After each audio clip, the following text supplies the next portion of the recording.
એને વરી ગઈ છે। આજે તો બધા કહે કે મહારાજ પરનાથમાં લગ્ન તો કર્યું છે પણ પૈસો બહુ છે, તો પૈસાને શું કરશો?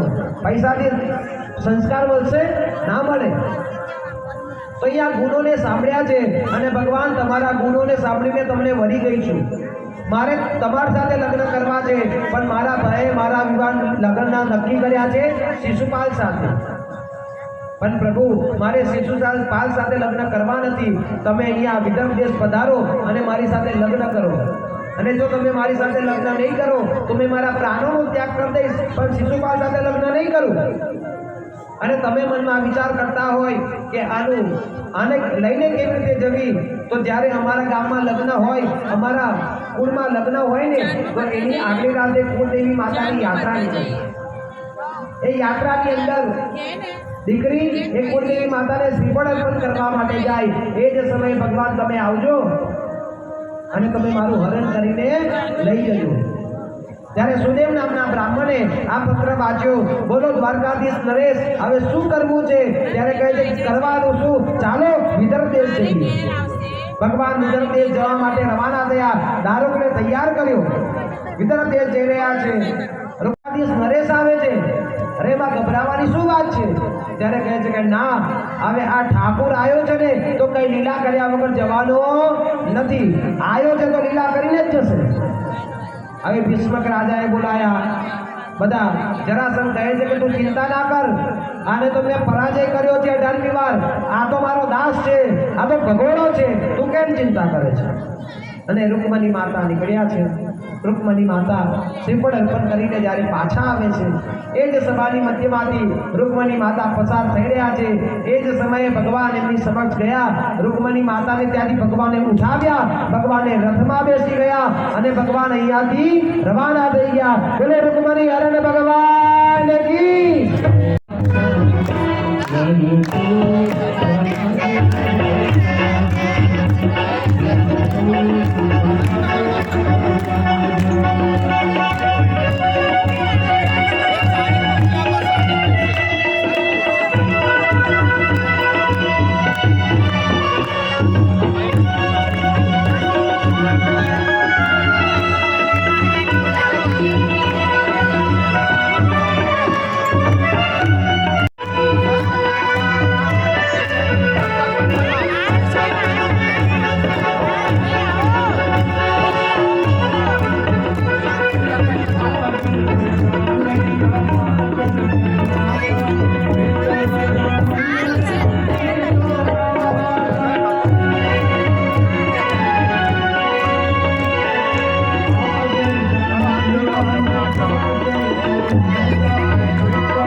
તો પોતાના ભાઈને ખોટું લાગે અને પોતાના ભાઈ બાજુ બોલે છે તો કોને ખોટું લાગે છે? રૂકમણીને. તો આ બધામાં શું કરવું? તો સૌથી મોટો રસ્તો, એ સૌથી મોટો આ ચરાચર જગતમાં વ્રત હોય ને તો મૌન વ્રત છે. મૌન વ્રત એ સૌથી મોટું વ્રત. તો અહીંયા ઠાકોરજીએ મૌન વ્રત લઈ લીધું છે.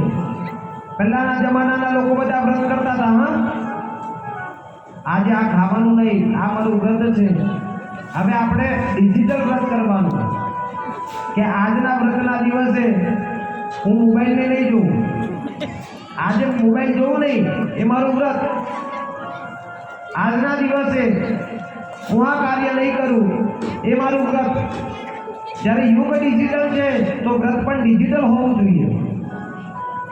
આજે તો વ્રત કરીએ ને તો વ્રત તો ખાલી નામનું જ છે. બધું બહુ ખાઈને આપણે વ્રત કરીએ છીએ. વ્રતનો નિયમ આપણે જાણીએ છીએ બધા. જ્યારે એકાદશીનું વ્રત કરવું હોય ને, દસમીની રાતે એ થોડું અલ્પાહાર કરવાનું. પણ મહારાજ સૌથી મોટો વાર જ જમણવાર છે. જમણવાર જેવો બીજો કોઈ વાર નહીં. તમને કયો વાર ગમે? સોમવાર, મંગળવાર ના, અમને જમણવાર ગમે. અને આજે ફલાહાર ને બધા ફૂલાહાર લે. ફૂલાહાર લેવાનો, ફલાહાર નહીં લેવાનો. તો દસમની રાતે વ્રત કરો, તૈથી જ ચાલુ થાય. એકાદશીના દિવસે આજે કોઈને વ્રત કરવાનું કીધું હોય તો આપણે વ્રત બધા કરીએ છીએ. તો વ્રત કરવાથી મનમાં એવો વિચાર આવે છે કે આ વ્રત કરવાથી મને કયા દેવ મારી પર પ્રસન્ન થશે, કયા દેવની માળા કરવાની, મારે શું કરવાનું વ્રતમાં, એવું કંઈ પૂછે નહીં. કોઈને કહે કે વ્રત કરવાનું છે, મારે શું ખવાશે? વ્રત તો કરીશ પણ ખાવાશે શું? અને મહારાજ કેટલી વાર ભૂખું રહેવાનું?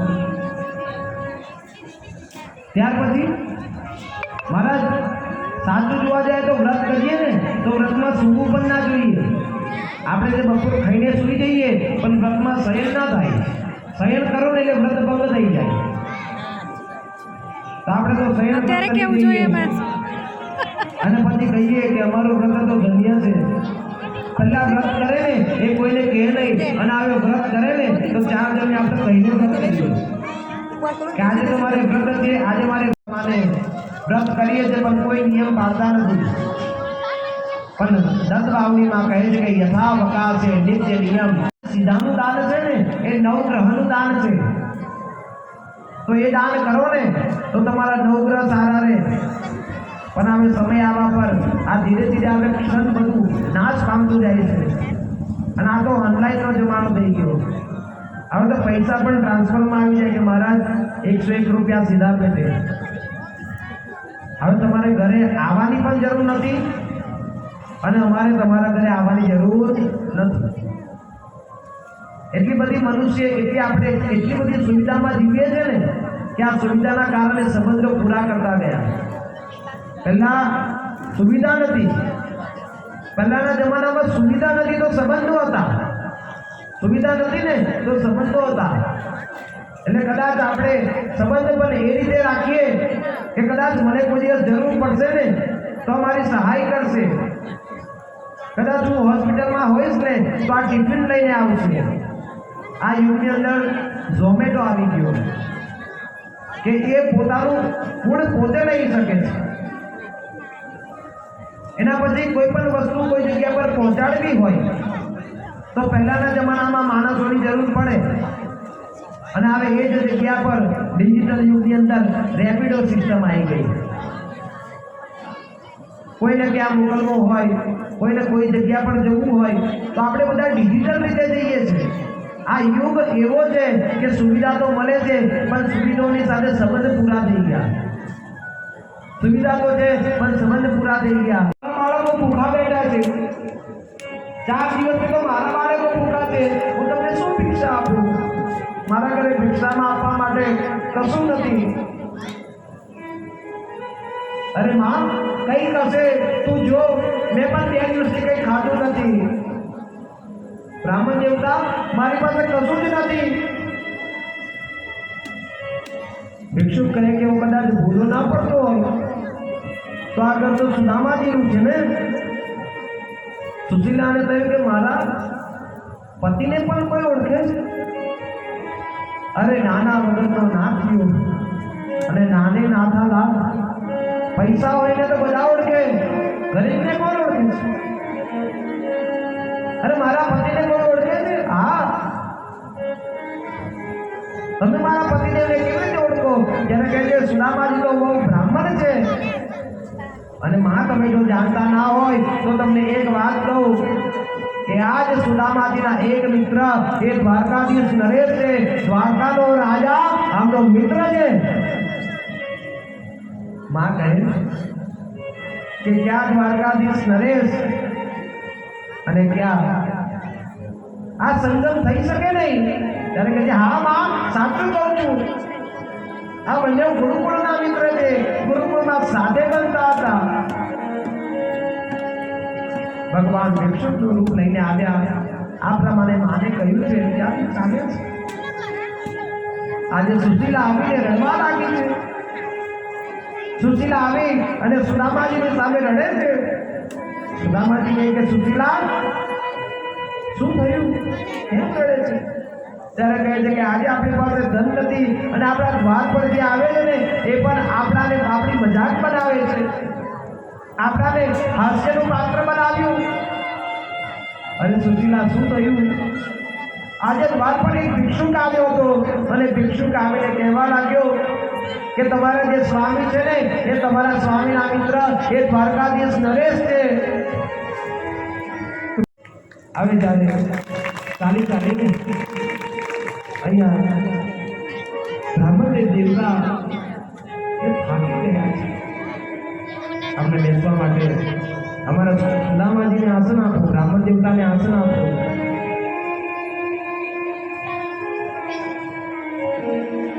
સુંદર મજાનો બ્રાહ્મણ દેવતાને આસન આપો.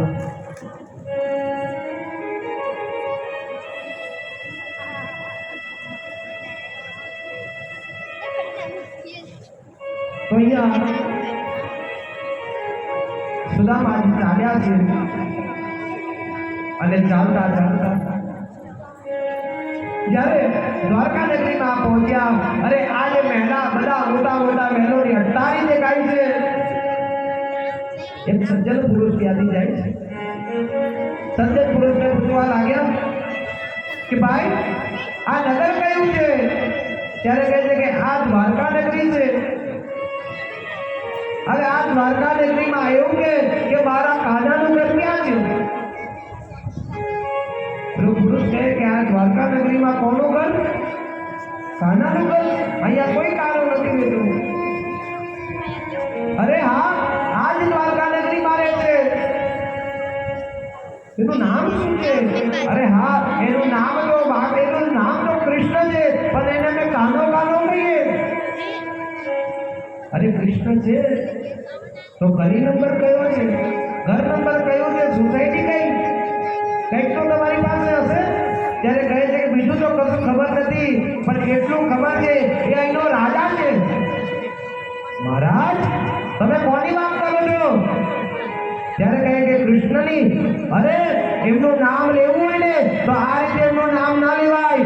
અરે એમનું નામ લેવું હોય તો અપારણ કરુણા વરુણાલય ભક્તવાદ્ય કલ્પતરુ તરિજુત વનમાળી ગગસ્યામા પીતવાસ મનોહરા ભગવાન દ્વારકાધીશ નરેશ કી જય.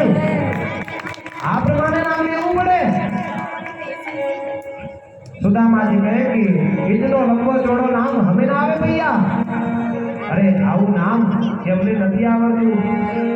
અમારી માટે તો એ કૃષ્ણ છે ભૈયા. એ જો દ્વારકા નગરીની અંદર અરે તું મને કે આ કાનાનું ઘર ક્યાં છે?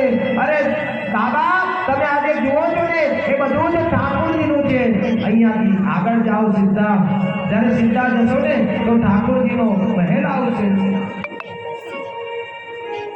ઠાકોરજીનો મહેલના દર્શન થયા. દ્વારપાલને કહેવા લાગ્યા, દ્વારપાલ મારે તમારા રાજાને મળવું છે. દ્વારપાલ કહે કે કદાચ કઈ વસ્તુ જોઈતું હોય, અરે બ્રાહ્મણ દેવતા ભોજન કરવું હોય, ધોતી જોઈતી હોય તો અમારી પાસે માંગી લો. આની માટે રાજાને મળવાની કોઈ જરૂર નથી. અહીંયા દ્વારપાળને સુદામાજી કહી રહ્યા છે, અરે દ્વારપાલો કનૈયા સે કહ દો, અરે દ્વારપાલો કનૈયા સે કહ દો કે દર पे સુદામા કરી લાયા.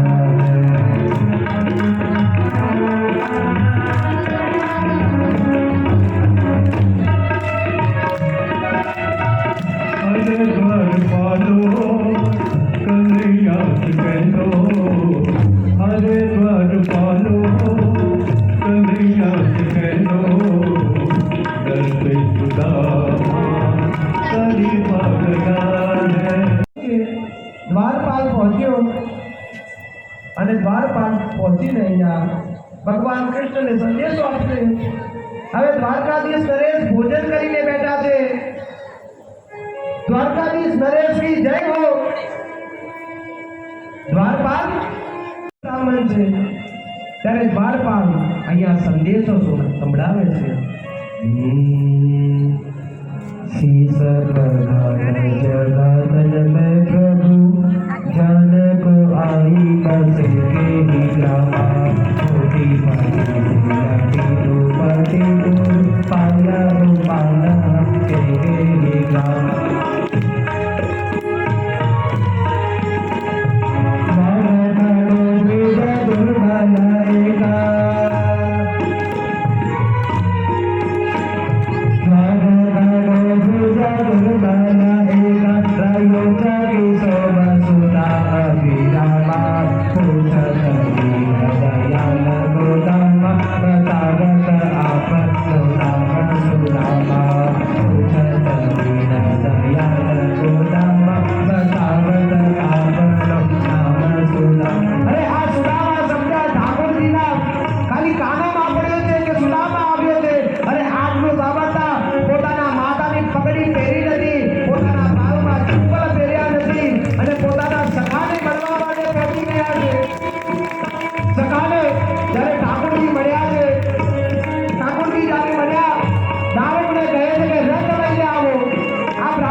અને આ બ્રાહ્મણ દેવતાને દ્વારકાધીશના સિંહાસન પર બેસાડ્યા છે. જ્યારે રૂકમણીને કહે છે કે જાઓ આ બ્રાહ્મણ દેવતાના ચરણ ધોવા માટે જળ લઈ આવો. અને રૂકમણી માં અહીંયા જળ લેવા માટે જાય છે. આ બ્રાહ્મણ દેવતાના ચરણ ધોવા છે, જળ લઈ આવો. અને જ્યારે જળ લેવા માટે જાય ભગવાન ઠાકોરજી અહીંયા પોતાના મિત્રના પગના નીચે તળિયા પર હાથ ફેરવી રહ્યા છે. અને જ્યારે હાથ ફેરવે છે ને તો આ જ ઠાકોરજીના મિત્રને સુદામાને કંકણ વાગ્યા છે. આ જોઈને ઠાકોરજી પોતે રડે છે. ऐसे दिखाई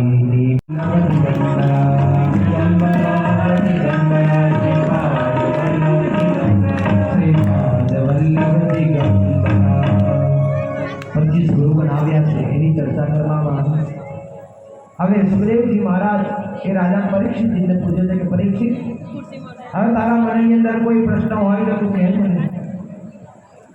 જ્યાં સુધી હું અહીં બેઠો છું ત્યાં સુધી તક્ષક આવે નહીં. પ્રભુ મારા મનની અંદર આવે કોઈ પ્રશ્ન નથી. પરીક્ષિત, તને તારા મૃત્યુથી, અરે મારું મૃત્યુ નહીં, મારો મોક્ષ થવાનો છે, મને કોઈ ભય નથી. આજે 7મો દિવસ છે, તક્ષક નાગ આવવાનો છે, કરડવાનો છે, આજે કોઈ પ્રશ્ન નથી. સુખદેવજી મહારાજનું રાજા પરીક્ષિતજીએ પૂજન કર્યું અને કીધું કે ધન્યોસ્મી, હું ધન્ય થઈ ગયો અને અનુગ્રહિતોસ્મી. આજે તમે મારી પર આ અનુગ્રહ કર્યો છે. અને આજ ભગવાન અવધૂત વેશની અંદર ભગવાન સુખદેવજી મહારાજ આ સુખતાવમાંથી જઈ રહ્યા છે. બોલે સુખદેવ